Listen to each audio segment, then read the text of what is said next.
As the famous saying goes, husband and wife are one devil. But does it apply to women who have decided to part ways with dictators who have played a significant role in world history? Some of these women actively interfered in politics and were no less hated by their people than their notoriously known husbands. Others suffered and tried to end their own lives, unable to bear such a life. But one way or another, all these women left their mark on. In this video, we will talk about the fates of the wives of Adolf Hitler, Joseph Stalin, Benito Mussolini, Jean-Bédel Bokassa, and Nicolae Ceaușescu. How did their fates unfold before and after their husband's demise?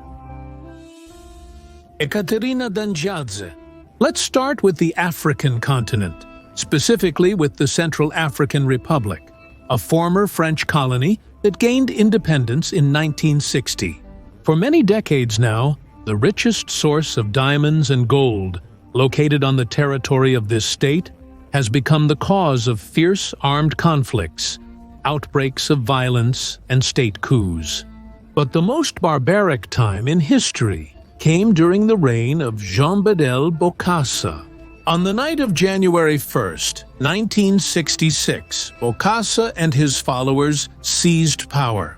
Having overthrown the previous president, the new country leader established a harsh authoritarian regime and declared that only death would make him step down.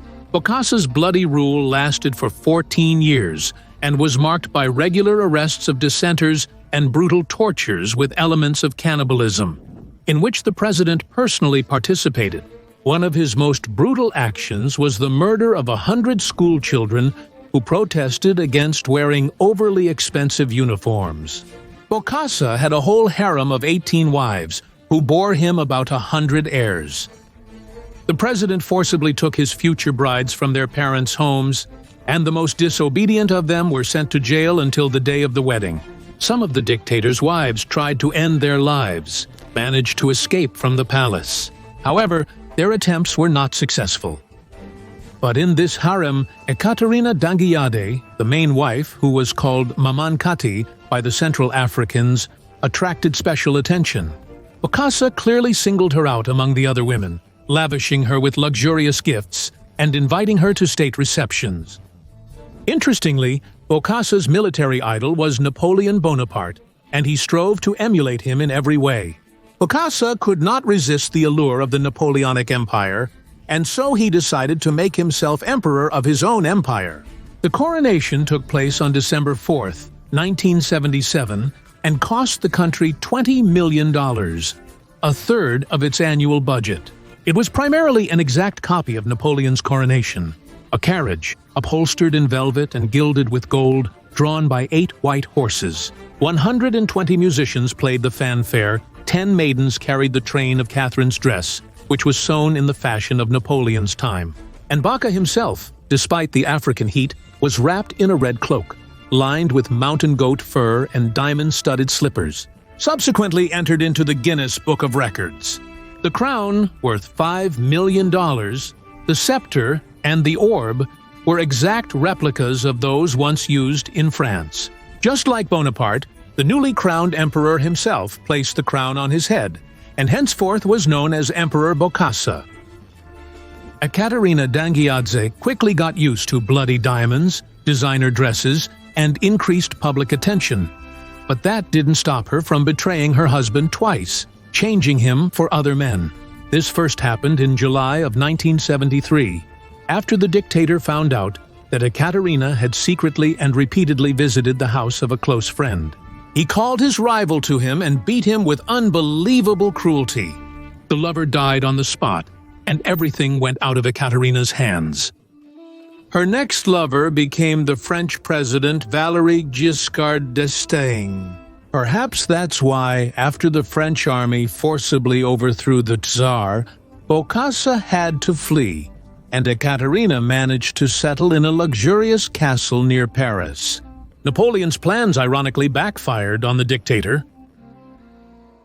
During the Perestroika times, a period when the secrets of the Soviet era were being revealed, one of the most popular historical figures became Nadezhda Alliluyeva, the wife of Joseph Stalin. From article to article, from book to book, the same theme began to recur. The leader's wife, among the first to recognize the fatal consequences of his political views, harshly confronts him before her death. The cause of death, depending on the author, varied from suicide to murder by Stalin's associates on his orders. In fact, Nadezhda Alliluyeva remains a mystery woman to this day. Much is known and almost nothing is known about her. The same can be said about her relationship with Joseph Stalin. Nadezhda was born in September 1901 in Baku to the family of revolutionary worker Sergei Alliluyev. Despite growing up among revolutionaries, she was not initially interested in politics. The family legend of the Alliluyevs says that at the age of 2, Nadezhda, playing on the Baku seafront, fell into the sea. A brave young man, Yosef Jugashvili, who was only 13 years old, saved the girl from death. A few years later, the Alliluyevs moved to St. Petersburg.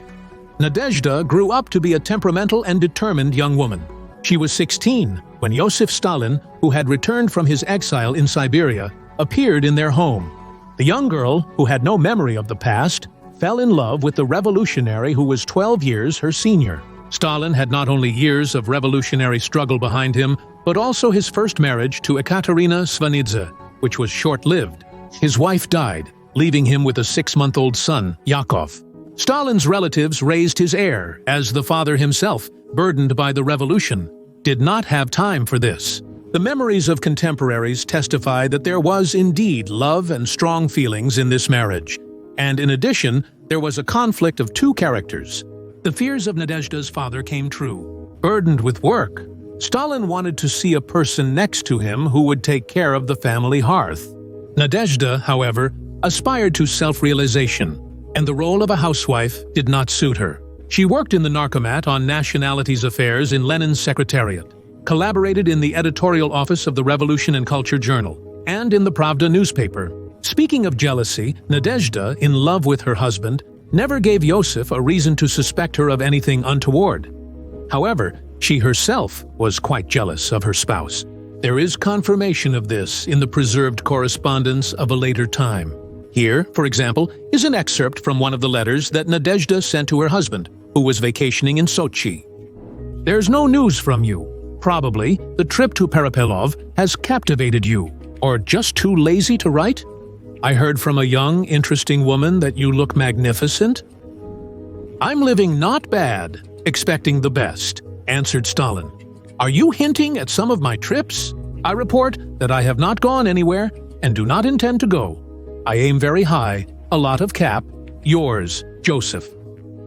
In 1926, a daughter was born in the family, whom they named Svetlana. The girl became the father's favorite, and if Stalin tried to keep his son strict, then the daughter was literally allowed everything. Judging by Alliluyeva's medical card, by the end of her life she was deeply ill. The woman suffered from severe migraines. She wrote to her mother, "I have a hellish headache, but I hope it will pass." Because of the caffeine pills she was trying to suppress the attacks with, she started having stomach problems. The treatment didn't help, and there was talk of surgery, but Hope didn't live to see it. On November 7, 1932, at the Voroshilovs' apartment, Soviet leaders celebrated the 15th anniversary of the revolution. The scene that took place between Joseph and Hope is described by many and all differently, in other people's words. Nikolai Bukharin's wife, referring to her husband, wrote in her book Unforgettable that a drunk Stalin threw apple peels and cigarette butts in his wife's face. She, unable to bear the rudeness, got up and left, not waiting for the end of the banquet. Stalin's granddaughter Galina Jugashvili heard from relatives that Joseph was animatedly talking to some girl in front of Nadezhda. And when Alliluyeva, unable to bear it, said something harsh to him, Dura loudly roared back in response. After this, the woman ran out of the room and went home. There are different versions of what happened next. Some people claim that Stalin went to sleep at his dacha, and when his wife called there, the guard told her that her husband was there with some woman. Others say that Nadezhda simply did not call her husband. But whatever happened at the banquet and after it, one thing is certain. On the night of the 8th to the 9th of November, Alliluyeva ended her life with a gunshot to the heart from a pistol. Why Nadezhda did this remains unknown. Svetlana's daughter writes in the book that it's a matter of politics. Mom left him a letter. Obviously, she wrote it at night. I have never, of course, seen it. He was probably killed here, but it was. Those who saw him told me about it. It was terrible. It was full of accusations and reproaches. It was not just a personal letter. It was a letter, partly political. Eva Braun. We moved to Germany in the 1930s to an unknown historical figure.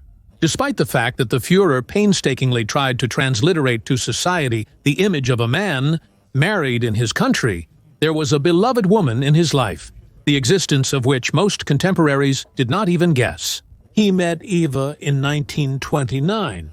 In the photo studio where she worked, the future Führer immediately appreciated the outstanding external data of the young girl and decided to get to know her better. Interestingly, while Hitler was direct, stubborn, and intolerant of any criticism from politicians, he seemed to be a real gentleman in his interactions with women. Subsequently, all the female employees of the Reich Chancellery admired the chivalrous manners of the Führer. As strange as it may sound, Hitler literally showered his beloved with gifts, apartments, clothes, jewelry, antiques, even paintings of his own authorship. But their meetings, as usual, took place under the strictest secrecy. Only in 1939 was Eva allowed to move into an apartment in the Reich Chancellery, which was adjacent to Hitler's library. But she could only enter Hitler's quarters through the back door when no one was around. This secrecy distressed Eva, who deep down dreamed of becoming the politician's official wife. He only loved me when it was convenient for him, she lamented in her personal diary. Politics didn't interest her at all, so when Hitler was busy with his affairs, she openly got bored, spending evenings in the company of friends or Oscar Wilde's books. At the same time, she made tremendous efforts to impress her beloved. When they met, she always had a beautiful hairstyle and could change 6 or 7 outfits in one day. She didn't smoke in the presence of the chauffeur, he couldn't stand smoking women, and she didn't stay alone with other men. Hitler categorically forbade this, but all her attempts to marry her beloved turned out to be futile. Eva's dream came true only in April of 1945. She married Hitler in the bunker of the Nazi leader. From the collected historical sources, it is known that 36 hours later, the newlyweds committed double suicide. Rachele Guidi. And the Italian fascist leader was a dictator not only in life, but also in relationships with women. According to contemporaries, he treated them in a terrible way. Even in his adolescence, he uncovered all the vices of the local Italian brothel for himself. Therefore, even as an adult man, Mussolini demanded from his women unquestioning submission and adoration, completely disregarding the feelings of his numerous mistresses. Every day, dozens of letters from admirers dreaming of spending the night with him were delivered to his office, and Mussolini personally chose who among them was worthy of such honor. These meetings with women, sometimes married, took place behind the closed doors of his office and never continued. And with such adventures, Rachele Guidi, the woman who became his second wife and the mother of 5 children, had to put up with her husband. The dictator's first marriage lasted only a year. They got married in 1915 and lived in official marriage for 30 years, right up to the dictator's death. Rachele came from a peasant family, so Mussolini did not see her as a potential political advisor, just a reliable rear, a model wife and housekeeper. Rachele handled this role exceptionally well for many years. The dictator's mistresses constantly changed, but his faithful wife always waited for him at home. "The only important woman in Mussolini's life is me," Rachele always reiterated. But everything changed when the dictator met Clara Petacci. This young Italian aristocrat captivated Mussolini, and from the age of 14 wrote him love letters. He paid attention to her when, in one of her passionate letters, Clara included her photo. The beauty of this young woman captivated the dictator to his core. and he made her his constant lover. Such a long extramarital relationship with one woman was extremely atypical for Mussolini, which is why his wife Rachele was worried. She understood that she was in for a war for her husband. It was impossible not to notice the state of severe mental strain in which this woman was living, said a servant of the German embassy in Rome. A small provincial girl, lost, longing, and prematurely aged. In contrast to her, Clara only blossomed.